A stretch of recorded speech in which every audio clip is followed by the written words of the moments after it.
Hello friends, ಎಲ್ಲರಿಗೂ ನಮಸ್ಕಾರ. ಎಲ್ಲರಿಗೂ ನನ್ನ ಚಾನಲ್ ಅನುಕ್ರಾಫ್ಟ್ ವರ್ಡ್ಗೆ ಸ್ವಾಗತ. Plastic bottle reuse idea concept ತಗೊಂಡು ನಾನು ಈ ಪ್ಲಾಸ್ಟಿಕ್ ಬಾಟಲ್ ಮೇಲೆ ಹೇಗೆ ಟ್ರೈಬಲ್ ಮಾಸ್ಕ್ ಆರ್ಟ್ ಮಾಡೋದಂತ ಈ ವಿಡಿಯೋದಲ್ಲಿ ತೋರಿಸ್ಕೊಡ್ತೀನಿ. ಒಂದು ಚಿಕ್ಕ ಬೌಲಲ್ಲಿ ಗ್ಲೂ ಮತ್ತು ನೀರನ್ನ ಸ್ವಲ್ಪ ಮಿಕ್ಸ್ ಮಾಡಿಕೊಂಡು ಸ್ವಲ್ಪ ಲಿಕ್ವಿಡ್ ಕನ್ಸಿಸ್ಟೆನ್ಸಿಯಲ್ಲಿ ಇದ್ದರೆ ನಮಗೆ ಟಿಶ್ಯೂ ಮೇಲೆ ಸ್ಪ್ರೆಡ್ ಮಾಡೋಕ್ಕೆ ಈಸಿ ಆಗುತ್ತೆ. ಮತ್ತು ಬಾಟಲ್ಗೆ ಚೆನ್ನಾಗಿ ಟಿಶ್ಯೂ ಸ್ಟಿಕ್ ಆಗೋದ್ರಿಂದ ನಮಗೆ ಕ್ಲೇ ವರ್ಕ್ ಮಾಡೋಕ್ಕೆ ತುಂಬ ಅನುಕೂಲ ಆಗುತ್ತೆ. ಹಾಗೆ ಬಾಟಲ್ ಮೇಲೆ ನಾವು ಕ್ಲೇ ವರ್ಕ್ ಮಾಡೋಕ್ಕೆ ತುಂಬ ಟೈಮ್ ತೊಗೊಬಿಡುತ್ತೆ ಮತ್ತು ಕ್ಲೀನಾಗಿ ಸ್ಟಿಕ್ ಆಗೋಲ್ಲ. ಒಂದೊಂದು ಸಲ ಟಿಶ್ಯೂ ಅಥವಾ ಟೆಕ್ಸ್ಚರ್ನ ನಾವೇನಾರ ಪೇಸ್ಟ್ ಹಾಕೋದ್ರಿಂದ ಕ್ಲೇ ವರ್ಕ್ ಮಾಡೋಕ್ಕೆ ತುಂಬ ಈಸಿ ಆಗುತ್ತೆ. ನಾನು ನೆಕ್ಸ್ಟ್ ವಿಡಿಯೋದಲ್ಲಿ ಯಾವುದಾರ ಬಾಟಲ್ ಮೇಲೆ ಟೆಕ್ಸ್ಚರ್ ಪೇಸ್ಟ್ ಯೂಸ್ ಮಾಡಿಬಿಟ್ಟು ಹೇಗೆ ಆರ್ಟ್ ಮಾಡೋದಂತ ಅದು ನೆಕ್ಸ್ಟ್ ವಿಡಿಯೋದಲ್ಲಿ ಯಾವಾಗಾದರೂ ತೋರಿಸ್ತೀನಿ.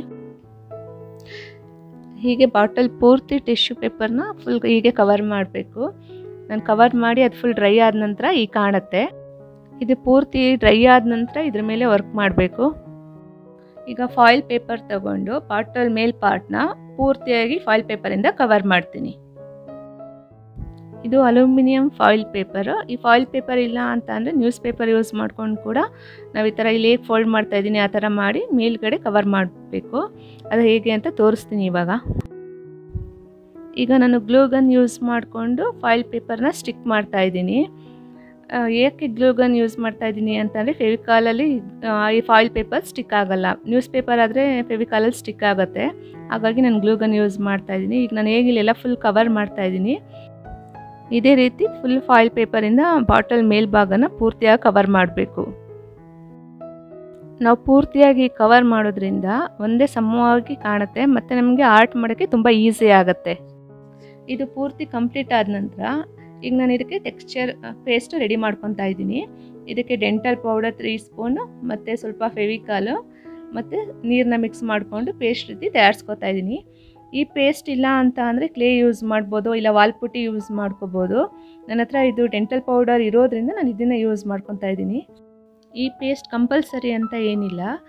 ಈ ಪೇಸ್ಟ್ ಯೂಸ್ ಮಾಡೋದ್ರಿಂದ ಕ್ಲೇ ಆರ್ಟ್ ಮಾಡೋಕ್ಕೆ ಸ್ವಲ್ಪ ಟೈಮ್ ಕಡಿಮೆ ಹಿಡಿಯುತ್ತೆ ಮತ್ತು ಕ್ಲೇ ಆರ್ಟ್ ಮಾಡೋಕ್ಕೆ ಈಸಿ ಕೂಡ ಆಗುತ್ತೆ. ಈ ಪೇಸ್ಟ್ ಬದಲು ಕ್ಲೇನೇ ಪೂರ್ತಿಯಾಗಿ ಯೂಸ್ ಮಾಡ್ಕೋಬೋದು. ಆದರೆ ಇದು ವರ್ತ್ ಸ್ವಲ್ಪ ಕಾಸ್ಟ್ ಕಡಿಮೆ ಇದು. ಹಾಗಾಗಿ ನಾನು ಯಾವುದೇ ಆರ್ಟ್ ಮಾಡಬೇಕಾದ್ರೆ ಸ್ವಲ್ಪ ಸೆರಾಮಿಕ್ ಪೇಸ್ಟ್ ಅಥವಾ ಈ ಥರ ಡೆಂಟಲ್ ಪೇಸ್ಟ್ನ ಜಾಸ್ತಿ ಯೂಸ್ ಮಾಡ್ಕೋತೀನಿ. ಈ ಪೇಸ್ಟ್ ಹಚ್ಚಿ 1-2 ಅವರ್ಸ್ ಬಿಡಬೇಕು.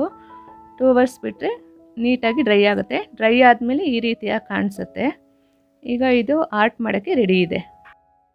ಅಪ್ಲೈ ಮಾಡಿದ ಪೇಸ್ಟು ಪೂರ್ತಿಯಾಗಿ ಡ್ರೈ ಆದಮೇಲೆ ಈ ಥರ ನೀಟ್ ಫಿನಿಶಿಂಗ್ ಕಾಣುತ್ತೆ. ಸ್ವಲ್ಪ ವೇಟ್ ಅನಿಸುತ್ತೆ, ಬಟ್ ಫಿನಿಶಿಂಗ್ ನೀಟಾಗಿ ಬಂದಿದೆ. ಇದ್ರ ಮೇಲೆ ನಾವು ಆರ್ಟ್ ವರ್ಕ್ ಮಾಡೋಕ್ಕೆ, ಸ್ಕೆಚ್ ಮಾಡೋಕ್ಕೆ ತುಂಬ ಈಸಿಯಾಗಿ ಮಾಡ್ಬೋದು ಮತ್ತು ಫಿನಿಶಿಂಗ್ ನೀಟಾಗಿ ಬರುತ್ತೆ. ನಾನು ಇಲ್ಲಿ ಮೌಲ್ಡೆಡ್ ಕ್ಲೇ ತೊಗೊಂಡಿದ್ದೀನಿ. ಈಗ ಅದು ಪೇರ್ ಡ್ರಾಪ್ ಶೇಪ್ ಮಾಡ್ಕೊಬಿಟ್ಟು ಅದನ್ನು ಲೀವ್ಸ್ ಮಾಡ್ತಾಯಿದ್ದೀನಿ. ಟ್ರೈಬಲ್ಸ್ಗೆಲ್ಲ ಕಿರೀಟ ಫುಲ್ ಎಲೆಯಲ್ಲಿ ಕವರ್ ಮಾಡ್ಕೊಂಡಿರ್ತಾರಲ್ಲ, ಆ ಥರ ಎಲೆಗಳನ್ನ ಫಸ್ಟು ರೆಡಿ ಮಾಡ್ಕೊತಾ ಇದ್ದೀನಿ. ನಾನು ಕ್ಲೇ ಟೂಲ್ನ ಯೂಸ್ ಮಾಡಿಬಿಟ್ಟು ಲೀಫ್ ಶೇಪ್ ಕೊಡ್ತಾ ಇದ್ದೀನಿ. ಕ್ಲೇ ಟೂಲ್ ಇಲ್ಲ ಅಂತ ಅಂದರೆ ಸ್ಕೇಲ್ ಯೂಸ್ ಮಾಡ್ಬೋದು, ಅಥವಾ ಸ್ವಲ್ಪ ಶಾರ್ಪ್ ಎಡ್ಜ್ ಇರೋ ಅಂಥ ಯಾವುದೇ ಟೂಲ್ನಾರು ಯೂಸ್ ಮಾಡ್ಬೋದು. ಈ ರೀತಿ ಮಾಡ್ಕೊಂಡೋದ್ರೆ ಲೀಫ್ ರೆಡಿ ಆಗುತ್ತೆ.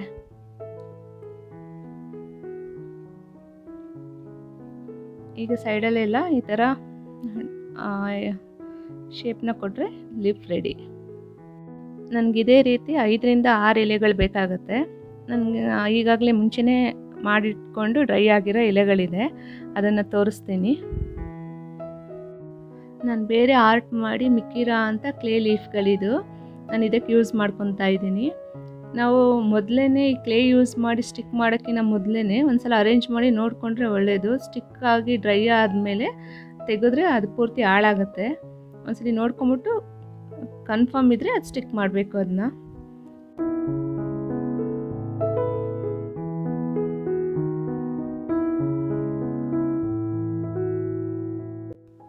ಪೂರ್ತಿ ಸ್ಟಿಕ್ ಆದ ನಂತರ ಈಗ ಕಾಣುತ್ತೆ. ಈಗ ಮಿಕ್ಕಿರೋ 3 ಲೀಫ್ನ ತೆಗೆದು ಅರೇಂಜ್ ಮಾಡಿಬಿಟ್ಟು ನೋಡ್ತಾ ಇದ್ದೀನಿ. ಏನಕ್ಕೆ ಅಂತ ಅಂದರೆ ಈಗ ನಾನು ಐಬ್ರೋಸ್ ಮತ್ತು ಫೇಸ್, ನೋಸ್ ಎಲ್ಲ ಸ್ಕೆಚ್ ಮಾಡಬೇಕು, ಡ್ರಾ ಮಾಡಬೇಕು ಈ ಬಾಟಲ್ ಮೇಲೆ. ಲೀಫ್ಗೂ ಮತ್ತು ಐಬ್ರೋಸ್ಗೂ ಆ ಡಿಸ್ಟೆನ್ಸ್ ಎಲ್ಲ ನೋಡ್ಕೊಳ್ಳೋದಕ್ಕೋಸ್ಕರ ಹಾಗೆ ಸುಮ್ಮನೆ ಅರೇಂಜ್ ಮಾಡಿದ್ದೀನಿ, ಅದನ್ನ ಸ್ಟಿಕ್ ಮಾಡಿಲ್ಲ. ನಿಮಗೆ ಫ್ರೀ ಹ್ಯಾಂಡ್ ಡ್ರಾಯಿಂಗ್ ಗೊತ್ತಿತ್ತು ಅಂತ ಅಂದರೆ ಈಸಿಯಾಗಿ ಡ್ರಾ ಮಾಡ್ಕೊಳ್ಳಿ. ನೋಸ್ ಮತ್ತು ಐಸ್ನ ಮತ್ತು ಐಬ್ರೋಸ್ನ ಮೌತ್ನ ಎಲ್ಲ. ಇಲ್ಲ ಅಂತ ಅಂದರೆ ಪಿನ್ರೆಸ್ಟ್ ಅಥವಾ ಗೂಗಲಲ್ಲಿ ಸರ್ಚ್ ಮಾಡಿದ್ರೆ ಟ್ರೈಬಲ್ ಫೇಸ್ ಮಾಸ್ಕ್ ಅಂದ್ಬಿಟ್ಟು ಇಮೇಜಸ್ ಬರುತ್ತೆ. ನೀವು ಡೌನ್ಲೋಡ್ ಮಾಡ್ಕೋಬೋದು. ಇಲ್ಲ ಸ್ಕ್ರೀನ್ಶಾಟ್ ತೊಗೊಂಡು ಅದನ್ನು ಜೆರಾಕ್ಸ್ ಮಾಡಿಸ್ಬಿಟ್ಟು ಆ ಜೆರಾಕ್ಸ್ನ ಕಾರ್ಬನ್ ಇಟ್ಬಿಟ್ಟು ಟ್ರೇಸ್ ಮಾಡಿ ಈಸಿಯಾಗಿ ಮಾಡ್ಕೋಬೋದು ಅದನ್ನು. ಇದನ್ನು ನಾನು ರಫ್ ಹ್ಯಾಂಡ್ ಡ್ರಾ ಮಾಡ್ತಾಯಿದ್ದೀನಿ. ಇದ್ರ ಮೇಲೆ ಕ್ಲೇ ವರ್ಕ್ ಮಾಡ್ತೀನಿ. ಕಣ್ಣು ಪ್ರತಿಯೊಂದನ್ನು ಡ್ರಾ ಮಾಡಿಕೊಂಡ್ರೆ ಈಸಿ ಆಗುತ್ತೆ ಕ್ಲೇ ವರ್ಕ್ ಮಾಡೋಕ್ಕೆ. ಅದು ಸ್ಟಿಕ್ ಮಾಡಿಲ್ಲ, ಅದರಿಂದ ಬಿದ್ದೋಯ್ತು. ಇದೆಲ್ಲ ಆದಮೇಲೆ ಸ್ಟಿಕ್ ಮಾಡ್ತೀನಿ ಅದನ್ನು. ಈಗ ಫಸ್ಟು ಗ್ಲೂನ ಐಬ್ರೋಸ್ಗೆ ಹಚ್ಬಿಟ್ಟು ಅದ್ರ ಮೇಲೆ ಕ್ಲೇ ವರ್ಕ್ನ ಸ್ಟಾರ್ಟ್ ಮಾಡ್ತೀನಿ. ಕ್ಲೇ ಆರ್ಟ್ ಮಾಡಬೇಕಾದ್ರೆ ಅಥವಾ ಕ್ಲೇ ವರ್ಕ್ ಮಾಡಬೇಕಾದ್ರೆ ಯಾವಾಗಲೂ ಕ್ಲೇನ ಸ್ವಲ್ಪ ಪ್ರಮಾಣದಲ್ಲಿ ಮಿಕ್ಸ್ ಮಾಡ್ಕೊಳ್ಳಿ. ಇಲ್ಲಾಂದರೆ ಕ್ಲೇ ಸ್ವಲ್ಪ ಬೇಗ ಡ್ರೈ ಆಗಿಬಿಡುತ್ತೆ. ಡ್ರೈ ಆಗಿಲ್ಲ ಅಂದರೂ ಹಾರ್ಡ್ ಆಯಿತು ಅಂತ ಅಂದರೆ ಅದರಲ್ಲಿ ವರ್ಕ್ ಮಾಡೋಕ್ಕಾಗೋದಿಲ್ಲ. ಸ್ವಲ್ಪ ಸಾಫ್ಟ್ ಇತ್ತು ಅಂತ ಅಂದರೆ ನಾವು ಯಾವ ಶೇಪಿಗೆ ಬೇಕಾದ್ರೂ ಅದನ್ನು ಚೇಂಜ್ ಮಾಡ್ಬೋದು. ಇದು ನಾನು ಇಲ್ಲಿ ಎಕ್ಸ್ಟ್ರಾ ಇರೋದನ್ನ ಕ್ಲೇ ಟೂಲ್ ಯೂಸ್ ಮಾಡ್ಕೊಂಡು ತೆಗಿತಾ ಇದ್ದೀನಿ. ಈಗ ಕ್ಲೇ ಯೂಸ್ ಮಾಡಿಕೊಂಡು ಫೇಸ್ ಡೀಟೇಲಿಂಗ್ ಕೊಡ್ತಾ ಹೋಗಬೇಕು. ನಿಮಗೆ ಇಷ್ಟವಾದ ರೀತಿಯಲ್ಲಿ ಫೇಸ್ ಡೀಟೇಲಿಂಗ್ ಕೊಡ್ತಾ ಹೋಗ್ಬೋದು. ಕ್ಲೇ ಸ್ವಲ್ಪ ಹಸಿ ಇದ್ದಾಗ ಅದು ಡೀಟೇಲಿಂಗ್ ಕೊಟ್ಬಿಡ್ಬೇಕು. ಸ್ವಲ್ಪ ಹಾರ್ಡಾಯಿತು ಅಂತ ಅಂದ್ರೂ ಡೀಟೇಲಿಂಗ್ ಕೊಟ್ಟರು ಫಿನಿಶ್ ಆದಮೇಲೆ ಅಥವಾ ಡ್ರೈ ಆದಮೇಲೆ ಅದು ನೀಟಾಗಿ ಕಾಣಿಸಲ್ಲ. ಹಾಗಾಗಿ ಹಸಿ ಇದ್ದಾಗಲೇ ಅದು ಫುಲ್ ಡೀಟೇಲಿಂಗ್ ಕೊಟ್ಬಿಟ್ರೆ ಚೆನ್ನಾಗಿ ಫಿನಿಶಿಂಗ್ ಬರುತ್ತೆ. ಈಗ ಕಣ್ಣು ಶೇಪ್ ಮಾಡ್ತಾ ಇರೋದು ಎಡ್ಜಸ್ ಎರಡು ಕಡೆನೂ ಶಾರ್ಪ್ ಮಾಡಿಬಿಟ್ಟು ಒಂದು ಸಲ ಅರೇಂಜ್ ಮಾಡಿ ನೋಡಬೇಕು. ಕರೆಕ್ಟಾಗಿ ಬಂದಿದೆ ಅಂತ ಅಂದರೆ ಅದನ್ನು ಗ್ಲೂ ಹಾಕ್ಬಿಟ್ಟು ಸ್ಟಿಕ್ ಮಾಡಬೇಕು. ಕ್ಲೇ ವರ್ಕ್ ಸ್ವಲ್ಪ ನಿಧಾನ, ಯಾವಾಗಲೂ ಅದನ್ನು ಸ್ವಲ್ಪ ಪೇಷನ್ಸಿಂದ ನಿಧಾನಕ್ಕೆ ಮಾಡಬೇಕು.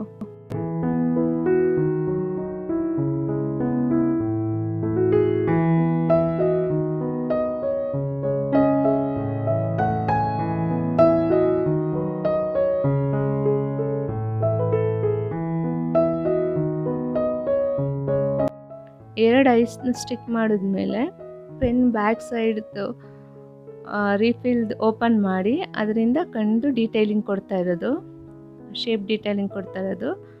ಇದು ಮತ್ತೆ ಗ್ಲೂದು ಮೇಲ್ಗಡೆ ಕ್ಯಾಪ್ ತೊಗೊಬಿಟ್ಟು ಕ್ಯಾಪ್ ಯೂಸ್ ಮಾಡಿಬಿಟ್ಟು ಡೀಟೇಲಿಂಗ್ ಕೊಡ್ತಾ ಇರೋದು.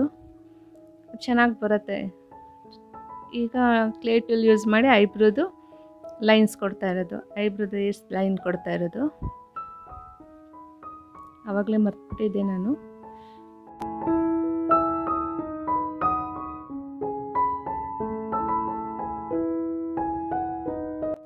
ಈಗ ಸೆಕೆಂಡ್ ಸ್ಟೆಪ್ ಲೀವ್ಸ್ನ ಅರೇಂಜ್ ಮಾಡ್ತಾ ಇರೋದು, ಅಂದರೆ ಸ್ಟಿಕ್ ಮಾಡ್ತಾ ಇರೋದು. ಅದಕ್ಕೆ ನಾನು ಮೋಲ್ಡೆಡ್ ಕ್ಲೇನೇ ಯೂಸ್ ಮಾಡಿಬಿಟ್ಟು ಸ್ಟಿಕ್ ಮಾಡ್ತಾಯಿದ್ದೀನಿ. ಅದು ಗಟ್ಟಿಯಾಗಿ ಸ್ಟ್ರಾಂಗಾಗಿ ಇರುತ್ತೆ ಅಂತ. ಅದು ಮೇಲ್ಗಡೆನೂ ಸ್ವಲ್ಪ ಅದು ಕ್ಲೇನ ಹಚ್ಬಿಟ್ಟು ಸ್ಟಿಕ್ ಮಾಡ್ತಾಯಿದ್ದೀನಿ, ಗ್ರಿಪ್ಪಾಗಿ ಕುತ್ಕೊಳ್ಳುತ್ತೆ ಅಂತ ಅಂದ್ಬಿಟ್ಟು. ಇದೆಲ್ಲ ಸ್ಟಿಕ್ ಮಾಡಿದ್ಮೇಲೆ 1 to 2 hours ಡ್ರೈ ಆಗೋಕ್ಕೆ ಬಿಟ್ಬಿಟ್ರೆ ಅದು ಮತ್ತೆ ಕೈ ತಾಗಿ ಏನೂ ಹಾಳಾಗೋ ಚಾನ್ಸಸ್ ಇರೋದಿಲ್ಲ. ಇಲ್ಲ ಅಂತ ಅಂದರೆ ಕೈ ತಾಗಿ ಮತ್ತು ಓಪನ್ ಆಗೋದು, ಬಿಚ್ಕೊಳ್ಳೋದು, ಸ್ವಲ್ಪ ಆ ಕಡೆ ಈ ಕಡೆ ಆಗೋವಂಥದ್ದು ಚಾನ್ಸಸ್ ಜಾಸ್ತಿ ಇರುತ್ತೆ. ಸ್ಟಿಕ್ ಮಾಡಿಬಿಟ್ಟು 1 hour ಬಿಟ್ಬಿಟ್ರೆ ಕ್ಲೀನಾಗಿ ಡ್ರೈ ಆಗುತ್ತೆ. ನೆಕ್ಸ್ಟು ಫೇಸ್ ಡೀಟೇಲಿಂಗ್ ಕೊಡೋಕ್ಕೆ ಅದು ಏನು ಪ್ರಾಬ್ಲಮ್ ಆಗೋಲ್ಲ ಅದ್ರದ್ದು. ನಾನು ಸ್ವಲ್ಪ ಕ್ಲೇನ ಯೂಸ್ ಮಾಡಿಬಿಟ್ಟು ಆ ಲೀವ್ಸು ಸೆಕ್ಯೂರ್ ಆಗೋಕ್ಕೋಸ್ಕರ ಮತ್ತು ಅದು ಡೀಟೇಲಿಂಗ್ ಚೆನ್ನಾಗಿ ಕಾಣೋಕ್ಕೋಸ್ಕರ ಇದು ಎಕ್ಸ್ಟ್ರಾ ಒಂದು ಲೈನ್ ಕ್ಲೇಯಲ್ಲಿ ಕೊಡ್ತಾಯಿದ್ದೀನಿ. ಅದು ಚೆನ್ನಾಗಿ ಕಾಣಿಸ್ತಾ ಇದೆ ಮತ್ತು ಅದು ಸೆಕ್ಯೂರ್ ಆಗಿರುತ್ತೆ. ಹಿಂದ್ಗಡೆ ಲೀವ್ಸು ಬಿಚ್ಚೋಗೋ ಅಂಥ ಚಾನ್ಸಸ್ ಇರೋಲ್ಲ. ನಾನಿಲ್ಲಿ ಪೆನ್ ರೀಫಿಲ್ ಯೂಸ್ ಮಾಡಿಬಿಟ್ಟು ಆ ರೀಫಿಲ್ ಬ್ಯಾಕ್ ಸೈಡ್ನ ಡೀಟೇಲಿಂಗ್ ಕೊಡ್ತಾಯಿದ್ದೀನಿ ಆ ಕ್ಲೇ ಮೇಲೆ. ನಮ್ಮ ಹತ್ರ ಇರೋ ವಸ್ತುಗಳನ್ನೇ ನಾವು ಯೂಸ್ ಮಾಡ್ಕೋಬೋದು, ಕ್ಲೇ ಟೂಲ್ಸೇ ಬೇಕು ಅಂತ ಏನಿಲ್ಲ. ಇವಾಗ ನೋಸ್ದು ಡೀಟೇಲಿಂಗ್ ಕೊಡ್ತಾಯಿದ್ದೀನಿ. ಅದು ಪೇರ್ ಡ್ರಾಪ್ ಶೇಪ್ ಮಾಡ್ಕೊಬಿಟ್ಟು ಅರೇಂಜ್ ಮಾಡಿ ಅದು ಒಂದು ಸಲ ನೋಡಿ ಆ ನಂತರ ಗ್ಲೂ ಹಾಕಿ ಸ್ಟಿಕ್ ಮಾಡಬೇಕು. ಫಸ್ಟೇ ಗ್ಲೂ ಹಾಕಿ ಸ್ಟಿಕ್ ಮಾಡಿ ಆಮೇಲೆ ತೆಗೆಯೋದು ಎಲ್ಲ ಮಾಡಿದ್ರೆ ಅದು ಅಂಟೋದು, ಅದು ಕಿತ್ತು ಬರೋದು ಎಲ್ಲ ಚಾನ್ಸಸ್ ಜಾಸ್ತಿ ಇರುತ್ತೆ. ಅದನ್ನು ಸ್ಟಿಕ್ ಮಾಡಿರೋ ಆ ಟಿಶ್ಯೂ ಪೇಪರ್ ಎಲ್ಲ ಕಿತ್ತು ಬರೋಂಥ ಚಾನ್ಸಸ್ ಇರುತ್ತೆ. ನೋಸ್ ಡೀಟೇಲಿಂಗ್ ಮಾಡಬೇಕಾದ್ರೆ ಮೂಗಿನ ತುದಿ ಭಾಗನ ವಿ ಶೇಪಲ್ಲಿ ಮಾಡಿಕೊಂಡು ಸ್ವಲ್ಪ ಒಳಮುಖವಾಗಿ ಈ ಥರ ಪ್ರೆಸ್ ಮಾಡಿದ್ರೆ ಅದು ಶೇಪ್ ಚೆನ್ನಾಗಿ ಕಾಣುತ್ತೆ, ನೀಟ್ ಫಿನಿಶಿಂಗ್ ಬರುತ್ತೆ. ಈಗ ಸಣ್ಣ ಸಣ್ಣದು ಕ್ಲೇದು ಬಾಲ್ ಮಾಡಿಬಿಟ್ಟು ಮೂಗಿನ ಅಕ್ಕಪಕ್ಕ ಈಗ ಸ್ಟಿಕ್ ಮಾಡೋದ್ರಿಂದ ಮೂಗು ಸ್ವಲ್ಪ ಬ್ರಾಡಾಗಿ ಕಾಣುತ್ತೆ. ಟ್ರೈಬಲ್ ಮಾಸ್ಕ್ ಒಂದು imaginary art. Full perfect detailing ಕೊಡಬೇಕಂತ ಏನಿಲ್ಲ, ವ್ಯತ್ಯಾಸ ಬಂದರೂ ಚೆನ್ನಾಗಿ ಕಾಣುತ್ತೆ. ಈಗ ನಾನು ಮೀಸೆನ ಸ್ಟಿಕ್ ಮಾಡ್ತಾ ಇರೋದು. ಫಸ್ಟು ಮೀಸೆ ಅಂಟಿಸೋ ಐಡಿಯಾ ಇರಲಿಲ್ಲ, ಈಗ ಮಾಡಬೇಕಾದ್ರೆ ಇದ್ರೆ ಚೆನ್ನಾಗಿರುತ್ತೆ ಅಂತ ಒಂದು ಐಡಿಯಾದಲ್ಲಿ ಜಸ್ಟ್ ಹಾಗೆ ಸ್ಟಿಕ್ ಮಾಡ್ತಾಯಿದ್ದೀನಿ. ಈಗ ನೆಕ್ಸ್ಟು ಈಗ ತುಟಿನ ಅಂಟಿಸ್ತಾ ಇರೋದು.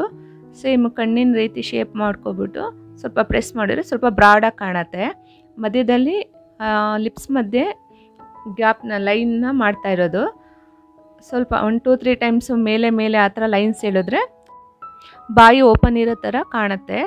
ಲಿಪ್ನ ಪರ್ಫೆಕ್ಟಾಗಿ ಇಂಪ್ರೆಷನ್ ಕೊಟ್ಕೊಂಡು ಅದಾದಮೇಲೆ ಕೆಳಗಡೆ ಚಿನ್ ಏರಿಯಾದಲ್ಲಿ ನಮಗೆ ಯಾವ ರೀತಿ ಬೇಕೋ ಆ ಥರ ನಾವು ಅದನ್ನು ಆರ್ಟ್ ಮಾಡ್ಕೋಬೋದು. ಡಿಫ್ರೆಂಟ್ ಅಸೆಸರೀಸ್ ಲುಕ್ ಬೇಕಾದರೆ ಕೊಡ್ಬೋದು. ಅವರು ಫೇಸ್ ಮೇಲೆ ಈ ಥರ ಟ್ಯಾಟೂಸ್ ಅಥವಾ ಅಸೆಸರೀಸಿಂದ ಡೆಕೋರೇಟ್ ಮಾಡ್ಕೊಂಡಿರ್ತಾರೆ. ಟ್ರೈಬಲ್ ಮಾಸ್ಕಲ್ಲಿ ಡಿಫ್ರೆಂಟ್ ವೆರೈಟೀಸ್ ಇರುತ್ತೆ. ಒಂದೊಂದು ಡಿಸೈನ್ ಕೂಡ ಅವ್ರದ್ದೇ ಆದ ಒಂದೊಂದು ಗ್ರೂಪ್ನ ರೆಪ್ರೆಸೆಂಟ್ ಮಾಡುತ್ತೆ. ನಾವು ಯಾವ ಥರ ಮಾಡಿದ್ರೂ ಟ್ರೈಬಲ್ ಮಾಸ್ಕ್ ತುಂಬ ಚೆನ್ನಾಗಿ ಕಾಣಿಸುತ್ತೆ, ಚೆನ್ನಾಗಿ ಮಾಡ್ಬೋದು ನಮ್ಮದೇ ಓನ್ ಐಡಿಯಾದಲ್ಲಿ.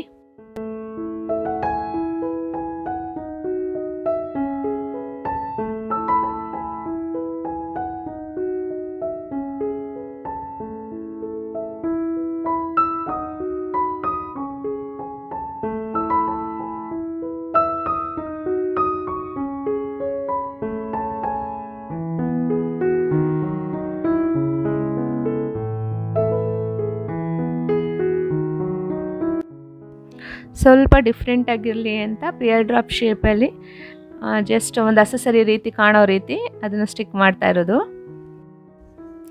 ಈಗ ಒಂದು ಖಾಲಿ ಪೆನ್ನ ಟೂಲ್ ರೀತಿ ಯೂಸ್ ಮಾಡಿಕೊಂಡು ಇಂಪ್ರೆಷನ್ಸ್ ಕೊಡ್ತಾ ಇರೋದು. ಮತ್ತು ರೀಫಿಲ್ ಕೂಡ ಯೂಸ್ ಮಾಡಿದ್ದೀನಿ ಇಲ್ಲಿ. ಟ್ರೈಬಲ್ ಅಸೆಸರೀಸ್ ನೋಡೋಕ್ಕೆ ಒಂಥರ ಡಿಫ್ರೆಂಟಾಗಿ ನೋಡೋಕ್ಕೆ ಚೆನ್ನಾಗಿರುತ್ತೆ, ಅದು ವಿಚಿತ್ರವಾಗಿರುತ್ತೆ. ಒಂಥರ ನಾವು ಹೇಗೆ ಇಂಪ್ರೆಷನ್ ಕೊಟ್ಟರು ಅದು ಒಂದು ಡಿಫ್ರೆಂಟ್ ಡಿಸೈನ್ ಆಗಿ ಕಾಣುತ್ತೆ.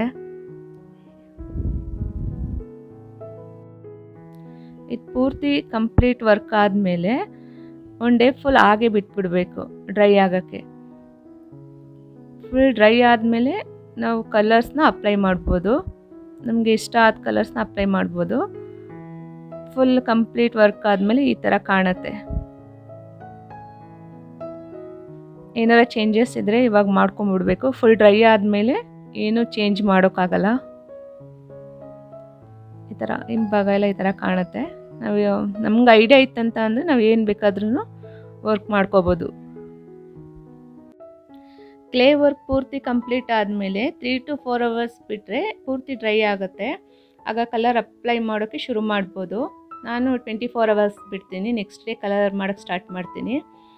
ಈ ವಿಡಿಯೋ ಪಾರ್ಟ್ ಫಸ್ಟ್ ಆಗಿ ಬರುತ್ತೆ, ತುಂಬ ಲೆಂತಿ ವಿಡಿಯೋ ಆಗಿರೋದ್ರಿಂದ 2 parts ಮಾಡ್ತಾಯಿದ್ದೀನಿ. ನೆಕ್ಸ್ಟ್ ಕಲರ್ ಬಗ್ಗೆ ಡೀಟೇಲಿಂಗ್ ಕೊಡ್ತಾ ಹೋಗ್ತೀನಿ. ನಿಮಗೆ ಈ ವಿಡಿಯೋ ಇಷ್ಟ ಆದರೆ ಪ್ಲೀಸ್ ಸಬ್ಸ್ಕ್ರೈಬ್ ಮಾಡಿ, ಲೈಕ್ ಮಾಡಿ, ನನಗೆ ಸಪೋರ್ಟ್ ಮಾಡಿ. Thank you for watching my videos.